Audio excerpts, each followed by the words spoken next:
My sister, my younger sister, she's 4 years younger, Carmen, she decided to start running as a form of exercise. And originally she wanted me to run with her. Okay. But being a hairstylist, being on my feet all the time, I tried to run a couple of times, but I used to get the most horrible shin splints. Okay. So I was just like, hard to run with shin splints. yeah. And I can't do this. So I think I know that that's a little bit of a part of why we were standing directly at the finish line. Because in my head, I was so proud of my sister. I saw how hard she worked and everything. Yeah. And I just needed to see her cross the finish line. It's like I almost felt like I let her down, not doing this with her, you know? Yeah. And then that day, I didn't want to be anywhere else on the course. I just wanted to be at the finish line. Just waiting for her. And and I was just watching for her to cross. Wow. And unfortunately, the bombs went off just before she was turning onto the finish area.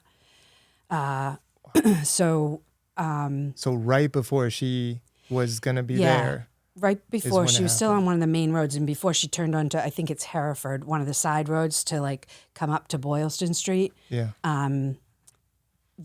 She was running with a friend, and she said that she heard the first bomb, and her and her friend were like, "What is that?" Yeah. Then when the second one happened, again, they were just sort of, what's happening? There were military people running, so they were like, could it be some kind of salute thing or something? I don't know. Obviously not thinking a bomb. Right. Yeah. Right. Why would you think that? Of course, yeah. And then she said that, people had turned around and were starting to run back towards her, and people started yelling like there was a bomb at the finish line, and, that it was over. And for me, we were just standing there watching, talking. We were with another couple, friends of ours, Ron and Karen, and their daughter, Christara. And thankfully, we sort of spread out a little bit. Okay. We were all standing next to each other. And then there's just so many people there. So it's like, a runner would come in and you'd hear a cheer go up, and then a spot would open up because those people went to go see their Loved runner, ones Yeah. Excuse me. And sorry, I just lost my train of thought. No, you're okay. So when the bomb went off, my daughter was sort of to the left of us. The bomb was to the right of us. And I hear people say things like, if they get injured, they don't feel pain right away, or they feel pain. Mostly they don't feel pain right away. Yeah. But I never lost consciousness. I remember feeling like I flipped in the air, and then just both my eardrums got blown out. So it was very weird and surreal, right away, because everything... Senses are going crazy. Yeah, because there was... I just remember, dust, particles, and trying to...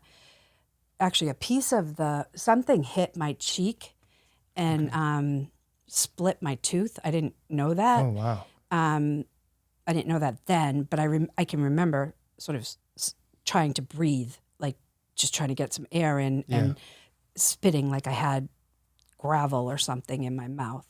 Wow. And the next thing I knew, I was just laying there, and then my husband was his face was right above me, so quickly. And he said, he immediately said that was just a bomb. And I remember being like, what is he talking about? Yeah.